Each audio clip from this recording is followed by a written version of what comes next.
राम जी, बालपन बड़ा मूड है। जब बच्चा जन्म लेता है तो माँ के छोटे से अंग से इतना भारी शरीर इस दुनिया में आता है। माँ को जितनी पीड़ा होती है उससे कहीं अधिक बच्चे को होती है।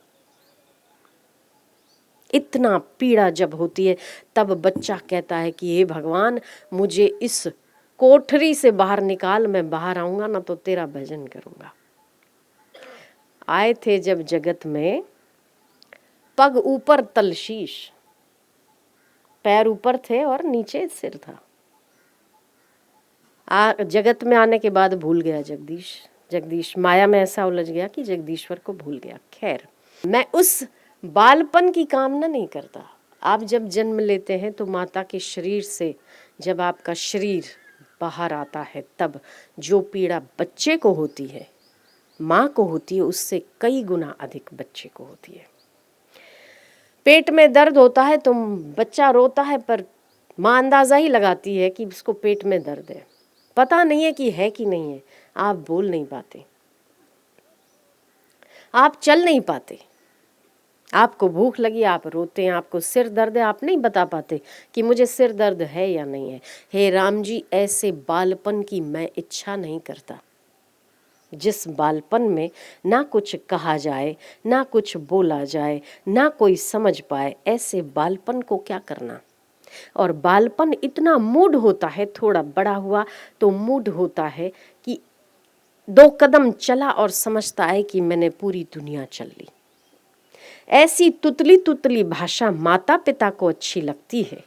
माता पिता खुश होते हैं जिस माता पिता ने उस तुतली भाषा के चलते अपनी जान न्योछावर कर दी, वही बच्चा बड़ा होकर उन्हें वृद्धाश्रम में डाल के आता है।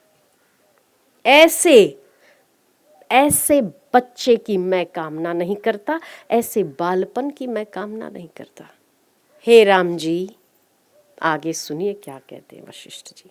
हे राम जी, उस युवा अवस्था की मैं कामना नहीं करता जिन अंगों को हाथ लगाने पर हाथ धोने पड़ते हैं, जो अंग मल मूत्र त्याग करने के साधन है, जिन अंगों से बालक पैदा होता है युवा अवस्था में, उसी स्त्री के अंगों से खेलने की इच्छा करता है। हे राम जी, ये मूढ़ता नहीं तो और क्या है।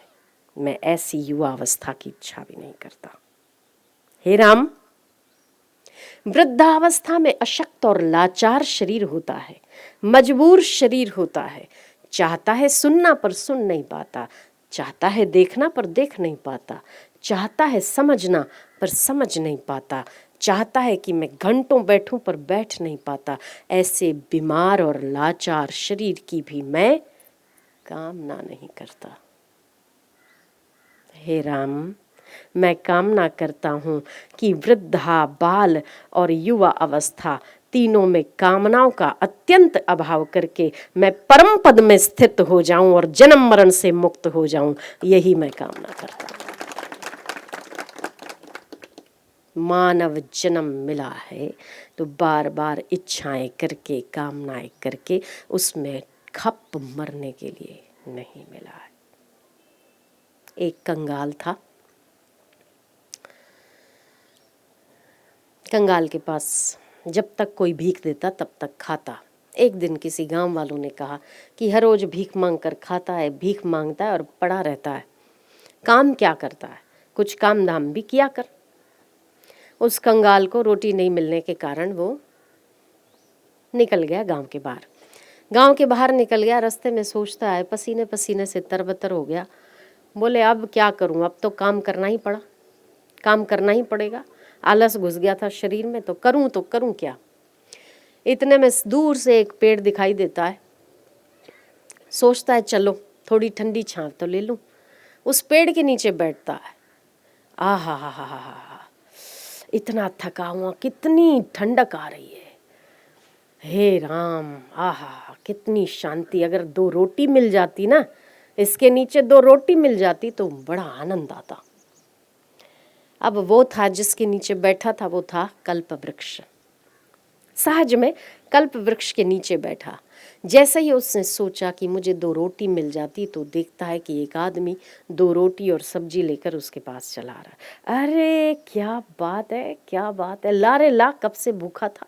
उसने उठाया उसका तगारा, तपेला उठाकर फट फट फट फट खा लिया। बोले अब मैंने भोजन तो किया, पर अगर एक करमंडल भर के पानी मिल जाता ना, प्यास बुझने को पर्याप्त होता। तब देखता है छोटा सा बच्चा आया और करमंडल में पानी भर के ले आया। बोले आज हो क्या रहा है, अच्छा गांव का भला हो, अच्छा हुआ मुझे निकाल दिया, कम से कम मुझे खाने पीने को तो मिला। अब मुझे आ रही है नींद, इतना भरपेट भोजन किया है ना मैंने।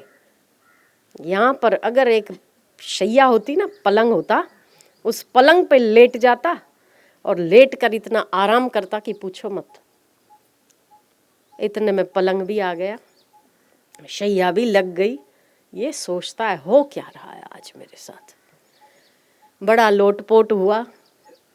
उसने कहा मैं अकेला हूँ, इतनी सुंदर मधुर वायु बह रही है, हवा चल रही है, अकेले अकेले करना क्या। अगर 4 दासियां मिल जाती ना, चारों कोनों में चंवर डुलाती होती, तो आहा मेरे जैसा सौभाग्यशाली कोई नहीं होता। 4 दासियां भी प्रकट हो गई, सुंदर से गहने वहने पहन के 4 औरतें भी आ गई और चंवर डुलाने लगी। स्वामी क्या सेवा करूं। बोले थोड़ा गाना गाओ, कानों को सुकून मिलेगा मुझे। थोड़ा गाना गाओ, तो 4 सुंदरियां गाना भी गाने लगी। बहुत सुंदर गाना गाया, इसको बड़ी अच्छी नींद आई, लोटपोट हुआ थोड़ी देर। फिर कहता है कि अब ये 4 सुंदरियां अकेली, मैं भी अकेला, और खुले में बैठे, इससे तो एक मकान बन जाता, उसमें ये 4 पत्नियां बन के मेरी रहती। अब बाबा मकान भी बन गया, और मकान में 4 सुंदरियां भी रही, वो खुद भी रहा। बोले थोड़े दिन और रहा तो देखता है कि अब 4 कान इनके, 4 8 कान इनके और 2 कान मेरे, 10 कान है।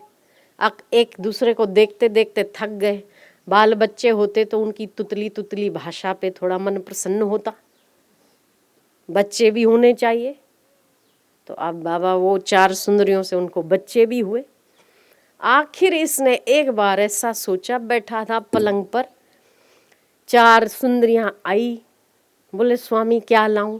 बोले जा रे पकौड़े ले आ। क्या लाऊं। बोले तू रे गाना सुना। क्या लाऊं। तो बच्चे आगे पीछे हो रहे। उसने सोचा मैं तो था कंगाल, और आज मैं इतना शानदार आलीशान मकान में रह रहा हूँ, एक नहीं 4 पत्नियां हैं, वो भी सुंदर सुंदर है, गाना गाने में प्रवीण, नृत्य करने में प्रवीण, सुंदर देखने में प्रवीण, हर चीज में प्रवीण, पाक कला में प्रवीण, और महाराज गुणों में प्रवीण। गुण पूजनीय है, सुंदरता पूजनीय। सुंदरता कुछ देर के लिए आकर्षित करती है, पर जो गुणवान है वो चीर पूजनीय हो जाता है। ये गुणों में भी प्रवीण है, सुंदरता में भी प्रवीण है, और चाहिए क्या, बाल बच्चे भी हैं। पर ऐसा तो नहीं कहीं कि ये जो मुझे दिया जा रहा है, यहाँ पर कोई ऐसा शैतान हो, कोई शैतान मुझे ये सब दे रहा हो और फिर मुझे खा जाए इन समेत, तो हाय राम मेरा क्या होगा। इतने में तो देखता क्या है, इतना बड़ा बड़ा विकराल स्वरूप लेकर वो शैतान प्रकट हुआ और कहता है मैं अभी खाऊं, अभी खाऊं। 4 सुंदरियों को भी खा गया, बच्चों को भी खा गया, और इसको खुद को भी खा गया। कम वक्त, जिस कल्प वृक्ष के नीचे बैठा था, जो जो कामना किया वो सारी पूरी हुई।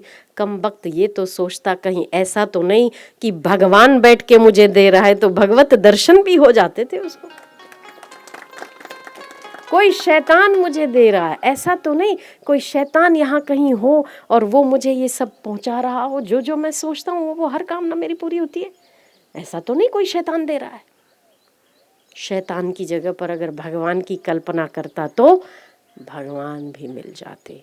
मानव जन्म उसी कल्प वृक्ष की तरह है, जो आप सोचते चले जाते हो वो आप पाते हो। कुछ इच्छाएं पूरी होती है, कुछ नहीं होती है, पर उस कामना के चलते आप अंततः उस शैतान के पास पहुंचते हो जहां आखिर कुछ नहीं बचता, और आप कहते हो कि मैंने कुछ नहीं पाया, सब खत्म हो गया, बुढ़ापे में आके आप कहते हो अरे सब लुट गया, कुछ नहीं किया मैंने। इससे बेहतर था कि जब कल्प वृक्ष के नीचे बैठे थे तो परमात्मा की याचना करते तो वो भी मिल जाता था। मानव जन्म कल्प वृक्ष की तरह है, इच्छा करो तो परमात्मा के पाने की करो। राजा मिल गया तो पटे वाले और चमचे और दास और दासियां तो मुफ्त में मिल जाएंगे। दास दासियों की इच्छा करो, राजा तो नहीं बने ना आप, दासियां मिलेगी, राजा तो नहीं बने ना आप। राजा की मित्रता की कामना करो, प्राइम मिनिस्टर का मित्र, उसे छोटे मोटे गांवों की चिंता नहीं करनी पड़ती, वो तो उसको यूं ही मिल जाते। ऐसे ही राजाओं का राजा परमात्मा की कामना करो तो बाकी के साधन तो यूं ही मिलते रहेंगे। कानों का श्रवण इंद्रिय का सुख मिला, आपने गाना सुना। रस इंद्रिय का सुख मिला, आपने भोजन किया। भोग इंद्रिय का सुख मिला, उसमें तो आप खप गए, खप मर गए। और आखिर क्या शैतान प्रकट होता है? कामना शैतान ही तो है। बुढ़ापे में आपको यही लगेगा, वृद्धावस्था में हमने कुछ नहीं, और तब आपको लगेगा, तब आप कुछ कर भी नहीं पाओगे। इसीलिए हे राम जी, मैं उस बाल अवस्था की कामना नहीं करता जो मूढ़ है, वो युवा अवस्था की कामना भी नहीं करता जो विकार और वासनाओं से युक्त है, मैं उस जरा अवस्था की कामना भी नहीं करता जो लाचार है, चाहकर भी कुछ नहीं कर सकता।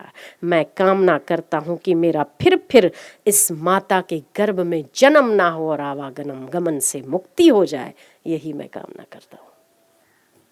तो कामना की जाए तो परमात्मा की जाए, मुक्ति की जाए, जन्म मरण से छुटकारा हो वो की जाए तो बेड़ा पार है।